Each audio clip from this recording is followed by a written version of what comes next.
n'aurait pas été possible, sur le plan politique, sur le plan moral, d'avoir une réunion avec Vladimir Poutine sans qu'il y ait l'évocation du sujet syrien, et notamment de la situation à Alep. Ce qui se passe à Alep est véritablement un crime de guerre. Et ce qui se passe à Alep, c'est une fois encore l'image d'une ville martyre. Donc il était très important que nous puissions, une fois encore, une fois de plus, dire que la première des exigences, c'est la cessation des bombardements par le régime et ses soutiens. Parlons clair, par le régime et l'aviation russe. Que cette trêve, qui est aujourd'hui de peu d'heures ou de peu de jours, doit être consacrée à l'acheminement de l'aide humanitaire et aussi à tout ce qui peut être l'occasion d'une discussion politique sur l'avenir de la Syrie. La France et l'Allemagne sont, dans des rôles différents, tout à fait prêts à accompagner cette démarche et à faire en sorte que l'aide humanitaire puisse être véritablement acheminée vers Alep. C'est notre devoir, c'est notre responsabilité, nous nous engageons. Mais il ne peut pas y avoir d'aide humanitaire s'il n'y a pas une trêve qui dure. Sinon, personne ne viendra jusqu'à Alep. De la même manière, on ne peut pas prétendre qu'il faudrait, pour que la trêve puisse être prolongée, que la population d'Alep sorte d'Alep. Comment l'admettre? Comment le concevoir? Et où iraient ces hommes, ces femmes et ces enfants? Rejoindre le flot des réfugiés? On ne peut pas non plus confondre les terroristes. Il y en a, sûrement. À quel niveau? 1000, 2000, 3000 à Alep, avec la population d'Alep. Il y a encore plus de 300 000 personnes qui vivent à Alep. Et donc, il ne peut pas être question de bombarder cette ville au prétexte qu'il y aurait des terroristes, alors même que la population d'Alep veut la paix et veut trouver une solution politique. J'ai même reçu cet après-midi ce qu'on appelle les casques blancs. Il y avait également le président du comité local d'Alep. Leur seul message, ce qu'ils nous ont demandé de porter avec Angela ce soir, c'est arrêt des bombardements, c'est accès à l'aide humanitaire et c'est la recherche d'une solution politique. Ils n'ont rien à voir avec les terroristes.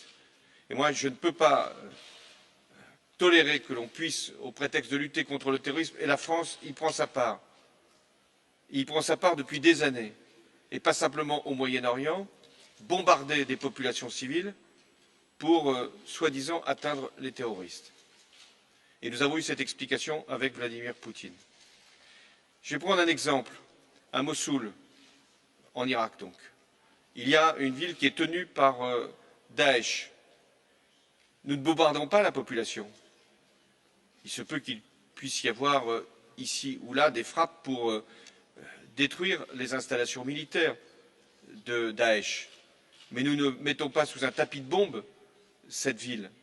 Et nous faisons en sorte que la population civile puisse être préservée. C'est d'ailleurs la première condition que nous avons posée, puisque la France est partie prenante et que demain, je serai avec le ministre des Affaires étrangères français, avec les autres ministres des Affaires étrangères concernés, pour soutenir le gouvernement irakien et les forces irakiennes pour la reprise de Mossoul. Donc nous faisons en sorte qu'il puisse y avoir une protection de la population civile, tout en luttant farouchement et autant qu'il est possible contre le terrorisme représenté par Daesh. Voilà ce qui peut être mis en comparaison.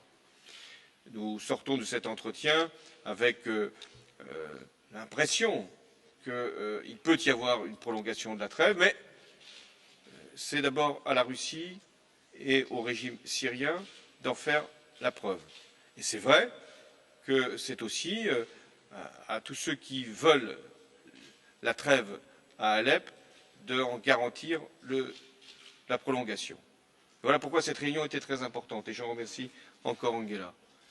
Parce que si nous sommes engagés depuis déjà plus de 2 ans sur la question ukrainienne, nous voulons aussi participer au règlement des crises. C'est l'Europe. Nous agissons au nom de l'Europe. Je remercie aussi Angela pour la visite qu'elle a pu effectuer en Afrique. La France est intervenue en Afrique, continue de le faire. Mais il est important que des pays européens, et notamment l'Allemagne, puissent également être en Afrique, notamment en Afrique de l'Ouest, pour apporter un soutien, pour apporter un développement, pour apporter aussi une formation sur le plan de la sécurité. L'Europe, elle n'est pas simplement un marché, un certain nombre de règles que nous devons poser, c'est aussi une puissance au service de la paix, au service du règlement des conflits. Et je crois que ce soir, nous en avons donné l'image et la preuve. Demain, nous serons au Conseil européen et nous pourrons informer nos partenaires de ce que nous avons fait cette nuit. Merci.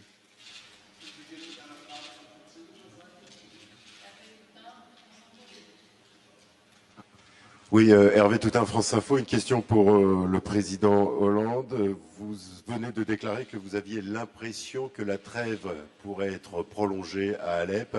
Est-ce que le président Poutine s'est engagé en ce sens, puisqu'on a appris ce soir que l'armée syrienne se serait engagée à prolonger de 72 heures la trêve?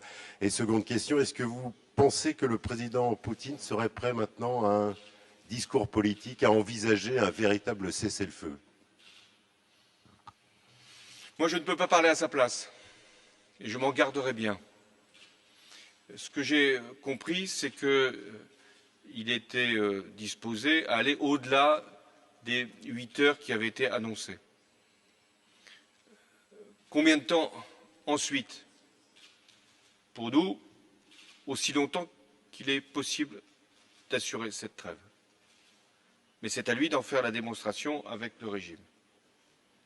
Sur ensuite le processus lui-même, s'il y a une trêve qui dure, s'il y a une population qui commence à revivre, s'il y a une opposition modérée, et nous la connaissons, qui peut venir à la table des négociations, alors oui, il y aura une étape politique supplémentaire.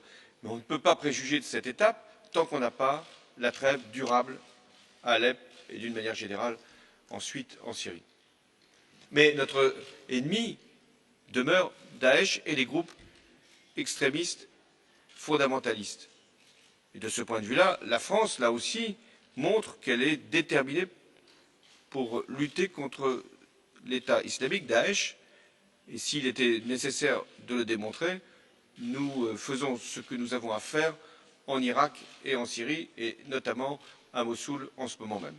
Je rappelle que nous avons notre porte-avions et que nous avons une batterie d'artillerie la batterie d'artillerie étant installée en Irak. Et le porte-avions dans la mer qui permet de faire les frappes nécessaires.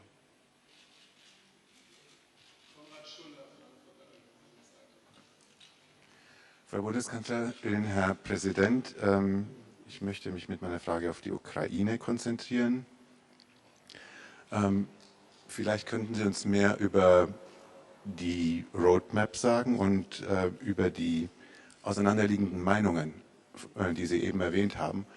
Und zwar würde ich speziell auf Pressemeldungen über eine Pressekonferenz des Präsidenten Poroschenko vor wenigen Minuten auch eingehen wollen, der sagt, man habe auch über eine bewaffnete Polizeieinheit der OSZE